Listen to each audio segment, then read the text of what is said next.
Hello, it's time for math. Just a little theme music for you there on this nice, wonderful Thursday as I'm recording this. Um, all right, so this lesson here is section 3.1, exponential and logistic functions, which are very important functions here to learn about. They have lots of good real-life applications, so hope you enjoy. We'll try to keep this relatively quick because you already have the notes and I told you to read them today. So, an exponential function is basically a function where the exponent, okay, is a variable. So we learned about quadratic functions where you have a exponent, all right, but that exponent wasn't the variable, the base was. The base of the function, that's the big number in case you forget there. But in exponential functions, your exponent is actually the variable, and this causes the function to increase much more rapidly and occasionally decrease much more rapidly depending on whatever your base is. Okay, so anyhow, this is how they compare exponential and quadratic functions here in this next graph. You can see, quadratic functions decrease for a while, then increase. Exponential functions are always increasing, or, well, they could also be always decreasing, depending on what the factor is, that is the base. All right? And when there is no, number in front of, say, the base, then that means the initial value is 1, okay? So, in this example here, the initial value, the definition of it, the initial value would actually be a. So a is the y-intercept in essence there, okay?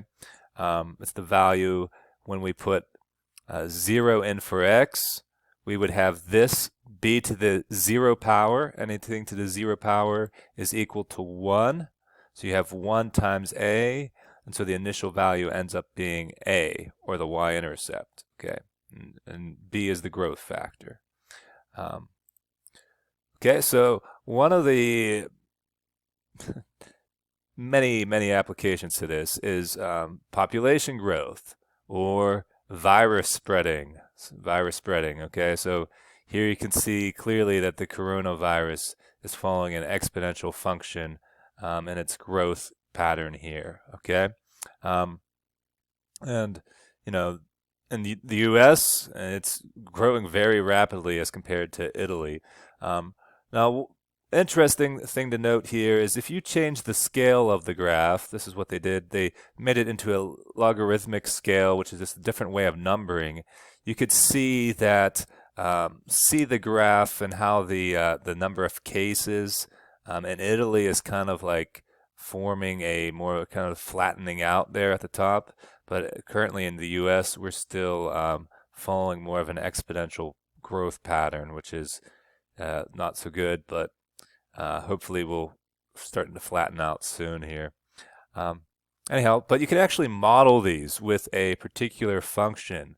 All right, and that's how epidemiologists, those are people that study disease, they determine, how quickly the virus will spread to so many people. Then they could model and prepare hospitals to get ready for a different amount of cases at a certain length in time at the current prevailing growth factor. All right. So anyhow, if you are looking how an exponential function changes, all right, and we're changing the function by adding one more to the function, you're in essence multiplying it by another b, okay? So it's another factor of b. If b was your growth factor, you're multiplying it by another b for f of x plus 1. All right? So if b is greater than 1, we call that a growth function. Okay, if b is less than 1, that is a decay function. Okay, now this is assuming that you have a positive a value. If you have a negative a value, it's all flipped around because the negative a value reflects the function over the x-axis. All right. So, in example 1 here, we have, a 2 growth factor and it has an initial value of 3. Okay, so it's growing, it's doubling every X amount of units. Okay, so it's growing at that rate. Now, if it was f of x plus 1, you would have 2 to the x plus 1, which you could split up into 2 to the x times 2. Okay, so basically what the adding 1 to the function does is it just changes the initial value. The initial value would be more, but the growth factor is still the same. It's still growing at doubling times 2. Okay. All right, let's go to the next slide here. I think that's all I want to say about that one. Okay, with exponential functions, they don't go negative, okay? So, the range is 0 to infinity, okay? All real numbers work in the domain. They're continuous. There's no symmetry with them. They're bounded below but not bounded above. And usually the base function has a horizontal asymptote at y equals 0. Okay, that's provided you don't have a constant term that multiplies your growth factor. Okay, so it's not a times b to the x, it's just b to the x. When you have a, then the horizontal asymptote will then raise up to be y equals whatever a is. Okay, so actually it's not y equals whatever a is. But it would raise up because it would actually go through. Yeah, so it would be actually the horizontal asymptote would be 1 less than whatever a is, I believe. So anyhow, just want to be correct there. Okay, so here is limit forms. It's an increasing function. If b is greater than 1, that would be like a growth function. So it's like going upwards. Okay. So as x approaches negative infinity, the graph actually kind of flattens out and gets really close to 0. Okay? So like if we go back to this here, you can see how it's getting really, really, really close to 0. But as x goes to infinity, the graph goes to infinity. And a decay function would be like this here. Okay? You see how it starts. So as x goes to infinity, okay, limit as x goes to infinity is equal to 0 because the graph gets really, really close to 0 here. And that's the other case that you see right here down below. Okay, the limit as x goes into infinity is equal to 0. All right, hope that helps you understand that a little bit. You can stretch them, reflect them, all that good stuff. If you look at example 4 on page 256, you will see some examples of that.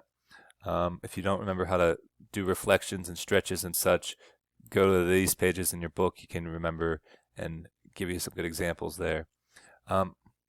Okay, so here's a bunch of examples of different exponential functions. Okay, I won't read through all these, but look at them and can you pick out which one is the decay function? Okay. All right, well, the decay function is, there's only one of them, and that is number 4 here, okay? Because you have a negative exponent, and that negative exponent causes your factor here to become a fraction, okay? Because 5 to the negative first power is equal to 1/5, okay? So when the growth, when b, okay, y equals a times b to the x power, when b is less than 1, this is now a decay function. Decay means that the graph will be going down from left to right. It will look like this, okay, not a growing graph. Okay, so let's look at example 2. Okay, this one, you're just plugging a value in for x, so that one's not too bad to look at. Okay, example 3. In this particular one, you're asked, given this table, to create the exponential function. Okay, so first thing you want to do is figure out the a value, which is the initial value. So you look for where x is equal to 0, okay, and that is 12. So you want to plug 12 in for a, okay, and you want to plug in 0 for x. Okay, so we put 0 in for x, and we have 12 in for a. Okay. Now, with that said, okay, we need to figure out what b is. That's the one part that we don't know. Okay, we don't know what b is. All right, so what you're doing here is you're setting up an equation to solve for b. Okay, so like we know that when we have g of 1, so you pick another value in the table, okay, so g of 1, that's equal to 4. So the equation you could write here, okay, and it's a little bit, I would think about it this way more than what they have. I would have 4 equals, we know that a is equal to 12, okay, and we're trying to find b, and the reason why you want to pick this value is because the exponent is x, all right? And so it's easy to determine when x is 1, because you only have a linear equation, b to the first power, instead of a quadratic if you say pick b with b to the second power here. All right, so you're basically setting up a linear equation to solve for b. So to pick the linear equation, you need to use x equals 1 and plug it into the basic function here, which is y equals a times b to the x. We already determined a. Now we're plugging in a y value, which is 4, and we're plugging in the x value, which is 1. So you get this equation here, and then you solve it for b, and then you have successfully modeled the function, all right, which I don't think they actually wrote out, which is bad. So they really didn't ever determine the formula here. So the formula for this would then be y equals 12 times 1/3, okay, to the x power. That is the growth function here. Actually, it's not a growth function. It's a decay function. You can see the y values are getting smaller. So this was a decay function here. So this is actually the correct answer and not what they have. They need to go a step further. All right. Ignore the homework here. All right, on to E. Okay, so E is basically a special number here. Okay, it's the limit. Basically, when you have continuous compounding, which means you're continually adding money every single second, every single millisecond. It's growing, you're continually adding it on.